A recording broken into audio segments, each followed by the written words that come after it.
নমস্কার বন্ধুরা, তোমরা যারা এবছর সিধু রামচাঁদ মুর্মু ইউনিভার্সিটি অর্থাৎ বিশ্ববিদ্যালয়ে এমএসসি অর্থাৎ বিভিন্ন কোর্সে ভর্তি হবে, তোমাদের জন্য এই বিশ্ববিদ্যালয় থেকে অ্যাডমিশন নোটিশটি পাবলিশ করে দিয়েছে। বন্ধুরা, আজকেরই এই ভিডিওতে এলিজিবিলিটি ক্রাইটেরিয়া এবং অ্যাডমিশন হতে কত টাকা লাগবে, কোন কোর্সে কতটুকু সিট রয়েছে, সমস্ত কিছু বিস্তারিতভাবে আলোচনা করব। তাই ভিডিওটিকে সম্পূর্ণ দেখো। চ্যানেল নতুন থাকলে অবশ্যই চ্যানেলটি সাবস্ক্রাইব করে রাখবে যাতে পরবর্তী আপডেটগুলো তোমরা পেয়ে যাও। বন্ধুরা, সর্বপ্রথমে আলোচনা করব, তোমরা দেখতে পাচ্ছ অ্যাডমিশন নোটিফিকেশনটি পাবলিশ করেছে অর্থাৎ 24 to 25 যারা অ্যাডমিশন নেবে এবছর। তোমাদের কি কি কোর্স রয়েছে তোমরা একবার দেখে নাও। বন্ধুরা, এখানে রয়েছে MA in Bengali, MA in English, MA in history, এবং Santali, MA in journalism and mass communication, MA in Kudmali language and culture, MA music and performing arts, MA in philosophy এবং MA in political science in Santali, MA in Santali, MSc geography, MSc in mathematics, MSc nutrition এবং public health এবং library and information science. মোরা পিজির জন্য রয়েছে diploma in Kudmali language and culture, diploma in Santali dance and music এবং certificate কোর্সের জন্য রয়েছে Jhumur for the academic session 24 to 25। অর্থাৎ বন্ধুরা, তোমরা দেখতে পাচ্ছ কি কি কোর্স রয়েছে। আশা করি তোমরা বুঝতে পেরেছ। এরপরেই আলোচনা করি বন্ধুরা অ্যাডমিশন শিডিউল নিয়ে। তো বন্ধুরা, প্রথমে বলি বন্ধুরা, অনলাইন পোর্টাল ওপেন করে দেওয়া হবে অর্থাৎ অ্যাপ্লিকেশন ফর্ম তোমরা পূরণ করতে পারবে 3/9/2024 অর্থাৎ বন্ধুরা 3 সেপ্টেম্বর 2024 অর্থাৎ সেপ্টেম্বর মাসের 3 তারিখ থেকে তোমরা ফর্ম ফিল আপ করতে পারছো। এরপরে বলি বন্ধুরা, লাস্ট ডেট সাবমিশন অর্থাৎ ফর্ম ফিল আপের লাস্ট ডেট হচ্ছে 17/9/2024 অর্থাৎ বন্ধুরা আগামী মাসের 17 তারিখ হচ্ছে লাস্ট ডেট। অর্থাৎ আগামী মাসের 3 তারিখ থেকে আগামী মাসের 17 তারিখের মধ্যে তোমাদেরকে ফর্ম ফিল আপ করে নিতে হবে। অর্থাৎ যারা এমএসসি কোর্সে ভর্তি হবে, তোমরা এই ডেটের মধ্যে কিন্তু তোমাদেরকে ফর্ম ফিল আপ করে নিতে হবে। এরপরে বলা হচ্ছে বন্ধুরা, প্রভিনেশনাল মেরিট লিস্ট পাবলিশ করে দেওয়া হবে 20/9/2024 অর্থাৎ সেপ্টেম্বর মাসের 20 তারিখে নোটিশটি পাবলিশ করে দেওয়া হবে। এবং কারেকশন এবং এডিটিং ডাটা অর্থাৎ বন্ধুরা যদি কোনো মেরিট লিস্টের নাম না থাকে বা কারোর কোনো কিছু ফর্ম ফিল আপে কোনো কিছু ভুল থাকে, তাহলে তো আমরা কিন্তু কারেকশন করতে পারবে 21/9/2024 অর্থাৎ সেপ্টেম্বর মাসের 21 তারিখে। আবারও বন্ধুরা, যারা কারেকশন করবে আবারও কিন্তু কারেকশন করার পর প্রভিনেশনাল মেরিট লিস্ট আবারও পাবলিশ হবে দ্বিতীয়বার, যেখানে 22/9/2024 অর্থাৎ সেপ্টেম্বর মাসের 22 তারিখে প্রভিনেশনাল মেরিট লিস্ট পাবলিশ হবে। এবং এরপরে ফাইনাল মেরিট লিস্ট পাবলিশ হবে অর্থাৎ ওই দিন থেকেই বন্ধুরা অনলাইন অ্যাডমিশন শুরু হয়ে যাবে অর্থাৎ 23/9/2024 থেকে অ্যাডমিশন শুরু হয়ে যাবে। অর্থাৎ তোমরা কিন্তু সেপ্টেম্বর মাসের 23 তারিখ থেকে ভর্তি হতে পারছো। এর ফলে বন্ধুরা ভর্তি প্রক্রিয়া শেষ হওয়ার পর ক্লাস তোমাদের শুরু হচ্ছে সেমিস্টার 1-এর অর্থাৎ পিজি সেমিস্টার 1-এর ক্লাস শুরু হচ্ছে পোস্ট গ্রাজুয়েশনের 3/10/2024 অর্থাৎ অক্টোবর মাসের 3 তারিখ থেকে তোমাদের ক্লাস শুরু হয়ে যাচ্ছে। আশা করি বন্ধুরা অ্যাডমিশন শিডিউল নিয়ে তোমরা বুঝতে পেরেছো। এরপরে বলি বন্ধুরা অ্যাপ্লিকেশন প্রসিডিওর অর্থাৎ বন্ধুরা অ্যাপ্লিকেশন তোমরা কিন্তু অনলাইনে করতে হবে। অ্যাপ্লিকেশন ফর্ম তোমরা কিন্তু ইউনিভার্সিটির ওয়েবসাইট থেকেই তোমরা ফর্ম ফিল আপ করতে পারবে। অর্থাৎ 3 সেপ্টেম্বর তোমাদের ফর্ম ফিল আপের লিঙ্কটি দেওয়া হবে, সেখান থেকে তোমরা কিন্তু অ্যাপ্লিকেশন করতে পারবে। অর্থাৎ সেখান থেকে তোমাকে ফর্ম পূরণ করে নিতে হবে। আশা করি বন্ধুরা বুঝতে পেরেছো। এরপরে আলোচনা করি বন্ধুরা এলিজিবিলিটি ক্রাইটেরিয়া নিয়ে। তোমরা দেখতে পাচ্ছ বন্ধুরা এলিজিবিলিটি ক্রাইটেরিয়া পোস্ট গ্রাজুয়েট এবং আদার্স কোর্সেস অর্থাৎ বন্ধুরা কোন কোর্সে কি কি এলিজিবিলিটি ক্রাইটেরিয়া রয়েছে তোমরা দেখে নাও। সাবজেক্ট অনুযায়ী তোমাদের বলবো। আমরা সর্বপ্রথমে বলি এমএ ইন বেঙ্গলি অর্থাৎ বেঙ্গলি সাবজেক্টে যারা ভর্তি হবে, তোমাদের এলিজিবিলিটি ক্রাইটেরিয়া রয়েছে honours in the concert subject অর্থাৎ বন্ধুরা যারা বেঙ্গলি অনার্স সাবজেক্ট নিয়ে পাশ করেছো তারাই কিন্তু বেঙ্গলি সাবজেক্টে ফর্ম ফিল আপ করতে পারবে অর্থাৎ ভর্তি হতে পারবে। এরপরে বন্ধুরা এমএ ইন ইংলিশ সেক্ষেত্রেও একই রয়েছে, এমএ ইন হিস্ট্রির ক্ষেত্রেও একই রয়েছে। অর্থাৎ বন্ধুরা যারা যে সাবজেক্টে তোমরা অনার্স নিয়েছো সেই সাবজেক্টে কিন্তু তোমরা ভর্তি হতে পারবে। অর্থাৎ তোমরা যারা গ্র্যাজুয়েশন কমপ্লিট করেছো যে সাবজেক্টে অনার্স নিয়ে, সেই সাবজেক্টেই তোমরা কিন্তু পিজি অর্থাৎ পোস্ট গ্র্যাজুয়েশনে তোমরা ভর্তি হতে পারবে।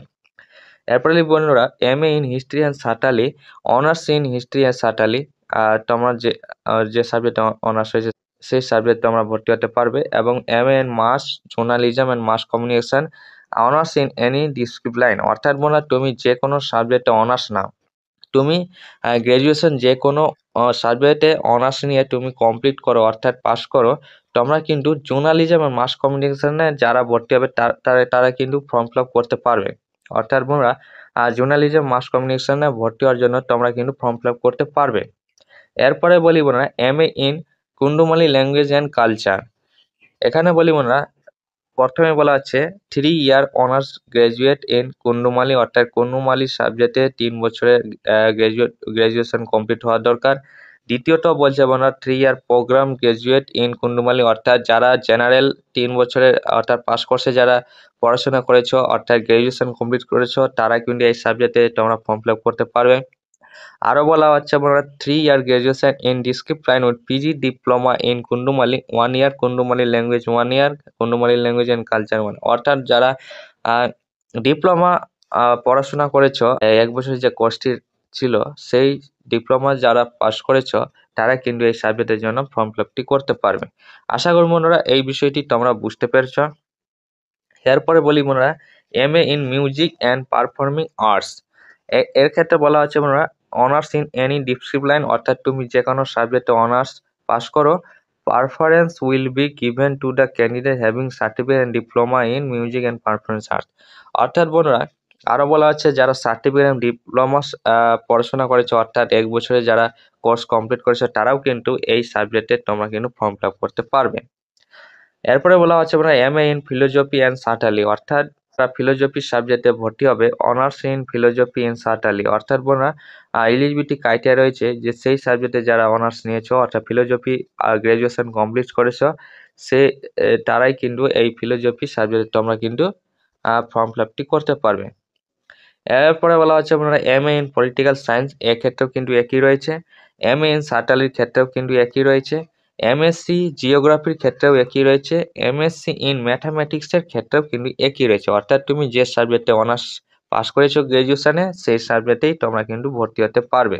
এরপরে বলা হচ্ছে বন্ধুরা MSc in nutrition and public health, এক্ষেত্রে তোমাদের বলা হচ্ছে আমরা honours in nutrition, food science and nutrition, home science, human development, food technology, physiology, biochemistry, anthropology, geology, microbiology, biotechnology, MBBS, BHMS, BAMS, BSc nursing এবং BMLT, অর্থাৎ তুমি এই যারা এই সাবজেক্ট নিয়ে তোমরা অনার্স পাস করেছো এই সমস্ত সাবজেক্ট তোমরা দেখতে পাচ্ছ, biochemistry, MBBS, BSc nursing, geology, physiology, microbiology, তারা কিন্তু এই MSc নিউট্রিশনের জন্য তোমরা কিন্তু অর্থাৎ পাবলিক হেলথের জন্য তোমরা কিন্তু ফর্ম ফিল আপ করতে পারছো। এরপরে বলা হচ্ছে আমরা integrated master of library and information সায়েন্সের ক্ষেত্রে তোমরা যারা honours in any discipline, master degree in any discipline, অর্থাৎ মনে হয় তুমি যে কোর্সে গ্র্যাজুয়েশন কমপ্লিট করেছো তারা তোমরা কিন্তু এই লাইব্রেরি অ্যান্ড ইনফরমেশন সায়েন্সের জন্য তোমরা কিন্তু ফর্ম ফিল আপ করতে পারবে। এরপরে বলা হচ্ছে আমরা PG diploma in Kudmali language and culture, এই ক্ষেত্রে বলা হচ্ছে বন্ধুরা তুমি যে কোনো সাবজেক্ট নিয়ে অনার্স পাস করেছো গ্র্যাজুয়েশন কমপ্লিট করেছো তারা কিন্তু এই PG diploma in Kudmali language and কালচারের জন্য ফর্ম ফিল আপ করতে পারবে এবং সাঁওতালি ড্যান্স অ্যান্ড মিউজিকের জন্য ফর্ম ফিল আপ করতে পারবে এবং সার্টিফিকেট কোর্সের জন্য তোমরা ঝুমুর যে সার্টিফিকেট কোর্স রয়েছে সেক্ষেত্রেও তুমি কিন্তু ফর্ম ফিল আপ করতে পারবে। আশা করি বন্ধুরা তোমরা বুঝতে পেরেছো যে তোমরা কোন কোর্সগুলোতে অ্যাপ্লাই করতে পারবে। এরপরে আলোচনা করি বন্ধুরা ইনটেক ক্যাপাসিটি নিয়ে। আমি শুধুমাত্র টোটাল সিটটি বলে দিচ্ছি কোন সাবজেক্টে কতটুকু সিট রয়েছে, অর্থাৎ ক্যাটাগরি অনুযায়ী বলতে গেলে ভিডিওটি অনেক বড় হয়ে যাবে, অর্থাৎ তুমি টোটাল সিট দেখে নাও এবং ক্যাটাগরি অনুযায়ী এই সিটগুলো দেখতে পারবে। MA ইন বেঙ্গলি সাবজেক্টে টোটাল সিট রয়েছে 92টি, MA ইন ইংলিশ সাবজেক্টে সিট রয়েছে 61টি, হিস্ট্রি সাবজেক্টে সিট রয়েছে 92টি, হিস্ট্রি অ্যান্ড সার্টালিতে সিট রয়েছে 20টি, জার্নালিজম অ্যান্ড মাস কমিউনিকেশন সাবজেক্টে সিট রয়েছে 61টি, MA in Kudmali language and কালচারের সিট রয়েছে। এখানে বন্ধুরা দুটো ভাগ রয়েছে, একটি হচ্ছে হোম ইউনিভার্সিটি অর্থাৎ নিজস্ব ইউনিভার্সিটির জন্য, আরেকটি আদার্স ইউনিভার্সিটির জন্য। অর্থাৎ বন্ধুরা যারা বাইরের ইউনিভার্সিটি স্টুডেন্ট রয়েছে তারা যদি এই কলেজে ভর্তি হও তাহলে তোমরা কিন্তু এই সিট অনুযায়ী তোমাদেরকে ভর্তি হতে হবে।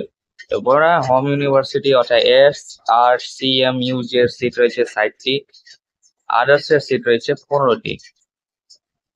এরপরে বলি বন্ধুরা মিউজিক এন্ড পারফরমেন্স আর্টের সিট রয়েছে 61টি, ফিলোসফি স্যাটেলাইটের সিট রয়েছে 20টি, পলিটিক্যাল সায়েন্সের সিট রয়েছে 20টি, এমএ ইন স্যাটেলাইটের সিট রয়েছে 122টি, এমএসসি জিওগ্রাফিতে সিট রয়েছে 92টি, এমএসসি ম্যাথামেটিক্সের সিট রয়েছে 92টি, এমএসসি নিউট্রিশন এন্ড পাবলিক হেলথে সিট রয়েছে 61টি এবং integrated master of library information সায়েন্সের জন্য সিট রয়েছে ইউজিটার জন্য 24টি, পিজিটার জন্য 19টি অর্থাৎ হোম ইউনিভার্সিটির জন্য 19টি এবং আদার্স ইউনিভার্সিটির জন্য 5টি। ডিপ্লোমা ল্যাঙ্গুয়েজের সিট রয়েছে কুন্ডুমালি ল্যাঙ্গুয়েজ এন্ড কালচারে 122টি, diploma in Santali dance and মিউজিকের সিট রয়েছে 50টি, সার্টিফিকেট কোর্সে টোটাল সিট রয়েছে 38টি।